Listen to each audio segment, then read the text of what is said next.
네, CBS 라디오 한판승부 함께하고 계십니다. 한판승부 유튜브로도 함께하실 수 있죠. 검색창에 한판승부 검색하시고 구독과 알림 설정하시면 실시간 방송 월요일부터 금요일까지 더 쉽게 보실 수 있겠습니다.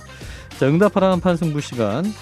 오늘은 노영희 변호사와 진중권 작가 두 분이 함께하고 있습니다. 먼저 진중권 작가님께 드리는 질문을 보죠. 4641님이 질문을 주셨는데 진 작가님, 박근혜 전 대통령을 지지하는 일부 보수단체 회원들이 이재명 후보 지지 선언을 했습니다. 탄핵 주범은 국민의힘이라는 것인데 이런 상황은 어떻게 보고 계시는지요? 코미디죠. 코미디. 예, 이중의 의미에서 코미디인데 한편은 이제 이분들이 코미디인 게 당시에 그 탄핵을 보게 되면은 사실은 탄핵을 주장했던 건 누구냐면 시민들이었어요. 네. 촛불 시민들이었고 심지어는 민주당에서도 탄핵에 반대했습니다. 대표적인 사람이 조국이에요. 세 가지 이유를 들어가지고 반대했죠. 그런데 시민들이 워낙 드세게 그걸 요구하다 보니까 그리고 또 그때 유일하게 민주당에서 또 탄핵에 찬성하고 제일 먼저 찬성한 사람이 누구냐면 이재명 후보거든요. 예. 그걸로 사실 정치적 자산을 쌓았거든요. 근데 그리고 사실 국민의힘은 거기서 굉장히 부수적인 역할을 한 거죠. 물론 결정적인 역할을 하긴 했습니다. 왜냐하면 당시 그 국민의힘 그 소속 정당 일부가 가담하지 않았으면 탄핵이 의결이 안 됐을 테니까 네. 그런 역할을 했지만은 근데 하필이면은 그때 탄핵을 가장 그 국민의힘을 비판하면서 그 당시에 탄핵을 제일 먼저 주장했던 그 후보를 지지한다? 이건 좀 이해가 안 가요. 그 자체가 하나의 코미디고요. 예. 두 번째로는 이런 분들을 받아들이는 민주당이 이제 코미디인 거예요. 왜냐하면은 민주당에서 지금 뭐 그 기자회견 같은 것도 주선해주고 이러지 않았습니까? 그 장소도 빌려주고. 근데 민주당이 뭡니까? 촛불 정권이라고 자기들 스스로 불렀던 거 아닙니까? 그리고 여태까지 촛불 팔아가지고 그다음에 촛불을 사유화하고 그 유일하게 그것도 그걸 하나의 자산으로 남겨가지고 있는 판에. 촛불 정신의 배반이잖아요, 이거는.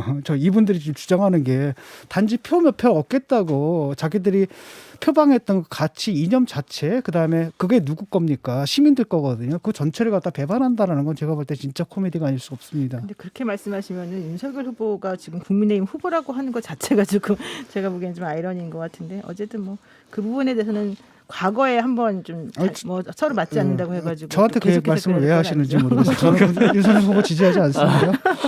자, 네, 진중권 작가님 답변까지 들었고요. 자, 노영희 변호사님께 드린 질문은 9768님이 질문을 주셨는데 변호사님, 어제 이재명 후보 가족의 개인적 일에 공무원들이 관여된 사건에 대해서 사실관계 확인이 먼저다라고 강조하셨죠.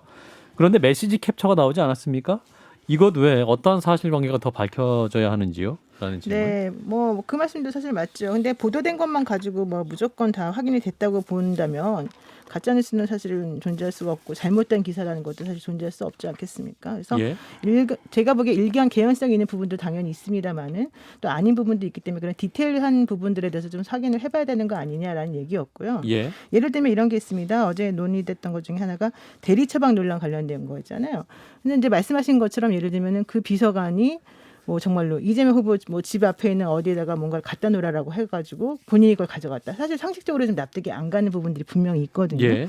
그렇지만 어제 나온 또 해명 중에 하나는 그 해당 병원 그 대리 처방을 했었다는 그 해당 병원에서는 우리는 그런 식으로 다른 사람에게 처방해주거나 이런 적이 없다라고 하는 공식적인 얘기가 이제 있었던 걸로 공식적인지 아닌지 모르겠지만 그런 얘기가 있었던 걸로 알고 있고요.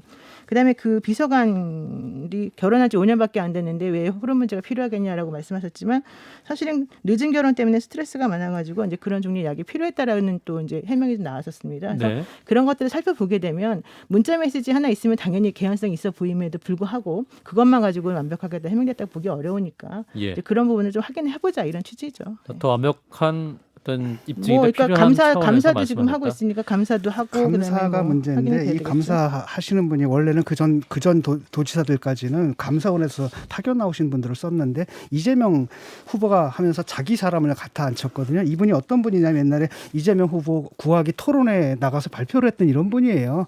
감사가 제대로 되겠습니까? 그리고 병원에서는 우리가 그럼 가짜로 써줬습니까? 이렇게 얘기할 수 있어요? 그래서 저는 이제 이런 게 너무 싫어요. 그러니까 사실이 딱 등장하면 그냥 사실은 인정하고 그 다음에 이제 얘기를 해야 되는데 사실 자체를 부정하게 되면은 이 소통이 안 되거든요. 근데 민주당이 계속 그런 행태를 보였기 때문에 지금까지 국민들한테 신망을 잃었는데 그걸 아직도 반복한다는 게 저는 알겠습니다. 그래요. 예.